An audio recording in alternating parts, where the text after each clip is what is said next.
వేరే స్ట్రెయినా? అది కాదు అబ్బాయి. మాయా, నీ భయం నాకు అర్థమైంది. మీ అన్నయ్య ఏం చేశాడనే కదా. నువ్వు ఉండబోయే ప్లేస్ని మీ అన్నయ్య అస్సలు గెస్ చేయలేడు. నేను చెప్తున్నాను కదా, you will be very happy there. Please trust me. నేను అప్పుడప్పుడు వస్తూ ఉంటాను, ఓకేనా? ఇంత ఫిక్స్ అయ్యాక ఇంకా నా మాట ఏం వింటాడు? నీ ఇష్టం అబ్బాయి. ఇప్పుడు ఇద్దరం ఇల్లు వదిలిపెట్టి వెళ్ళక తప్పదన్నమాట. ఛా, ప్లాన్ అంతా స్పాయిల్ అయిపోయినట్టే. అవును, శంకర్ సార్ ఎక్కడ సార్? ఇక్కడే ఉన్నాను బాబాయ్, వస్తున్నా.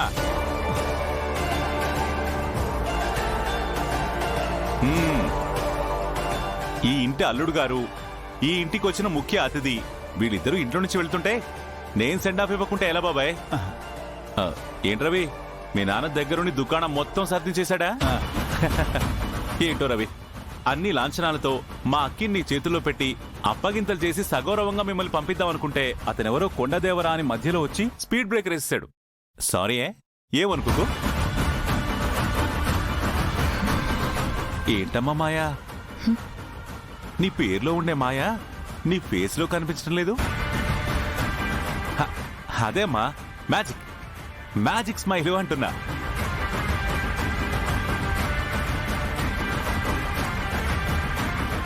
మా అందరితో ఎంతో చక్కగా కలిసిపోయిన నీకు సడన్ గా మమ్మల్ని అందరినీ వదిలేసి వెళ్ళిపోవాలంటే కాస్త బెంగగా ఉంటుందన్న విషయం నాకు అర్థమైంది. కాకపోతే ఏం చేస్తాం, కొండదేవర చెప్పింది వినకపోతే కొండదేవత కన్నెర చేస్తుంది. ఇక మీ అన్నయ్య గురించి అంటావా? వాడొక కోన్ కిస్క గొట్టంగాడు. వాడికి బాడీ ఎదిగినా బ్రెయిన్ ఎదగలేదు. పైన పటారం లోన లోటారం అన్నట్టున్నాడు. వాడి ఒట్టి బెదిరింపులే, ఏవీ చేయలేడు. Useless fellow. వాడి గురించి మనకెందుకులేమా, నువ్వేం భయపడకు. హ్యాపీగా వెళ్ళి కెరియర్లో నెక్స్ట్ ఏం చేద్దామనేది ఆలోచించుకో, ఓకేనా? All the best, bye. బయలుదేరండి బయలుదేరండి, మళ్ళీ ఏదైనా దుర్ముహూర్తం వచ్చేస్తుంది.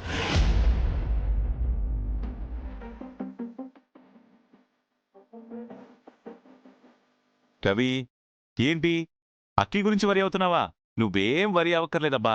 ఎందుకంటే రేపటి నుంచి అక్కీకి ఆఫీసులో ఊపిరి సలుపుకోలేనంత పనుంది. కాబట్టి అసలు నువ్వు గుర్తు కూడా రావు. బయలుదేరండి. నేనెళ్ళి నా లగేజ్ తెచ్చుకుంటాను. హలో, మీరు అతిథులమ్మా, అతిథి దేవో భవ అన్నారు. అందుకే మేము అతిథులు ఎవరిని కష్టపెట్టాం. అందుకే ఆల్రెడీ మీ లగేజ్ బయట పెట్టించేశా.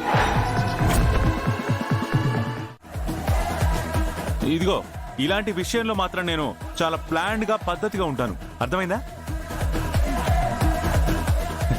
లేట్ అవుతుంది, దుర్ముహూర్తం వచ్చేస్తుంది. పదమ్మ పద. రారా, వస్తాను సార్.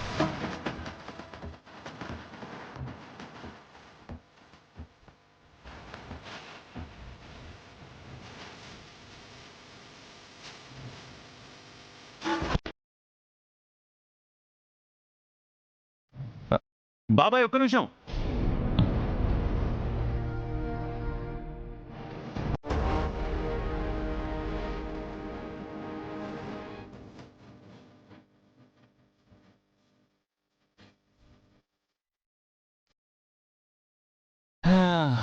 ఏంటో రవి, మీరిలా ఇల్లు వదిలి వెళ్ళిపోతుంటే నా మనసంతా వెలితిగా అనిపిస్తుంది. అబ్బాయి, ఇప్పుడు ప్రాబ్లం ఉన్నప్పుడు దానికంటూ ఒక సొల్యూషన్ ఉంటుంది కదా. ఉంటుంది. మరి మనం ప్రాబ్లంకి భయపడి వాళ్ళని పంపించేసే బదులు సొల్యూషన్ వెతుక్కుంటే అయిపోతుంది కదా.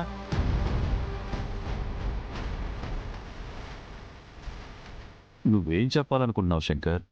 ఏం లేదు సార్, వీళ్ళిద్దరూ ఇంట్లో ఉండడం వల్ల దోషాలున్నాయని కొండదేవర చెప్పాడు. మరి ఆ దోషాలకి పరిహారం చేస్తే సరిపోతుంది కదా. వీళ్ళని ఎందుకు బయటికి పొమ్మనడం? ఎందుకు సార్ రిస్క్ తీసుకోవటం? వీళ్ళని ఇంట్లో లేకుండా చేస్తే చాలు కదా. అది కాదు బాబాయ్, రవి ఉంటే అక్కి హ్యాపీగా ఫీల్ అవుతుంది, మాయ ఉంటే అబ్బాయి హ్యాపీగా ఫీల్ అవుతాడు.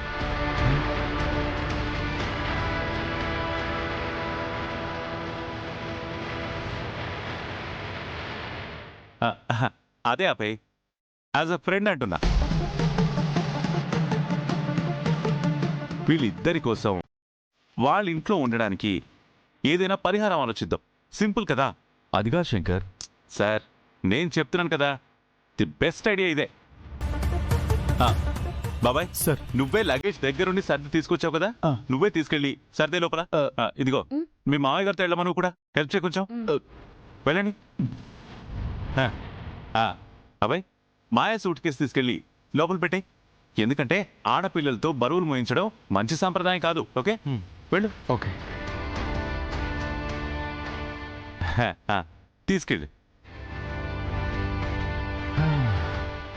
Sunday sir. ఆల్ క్లియర్ కదా?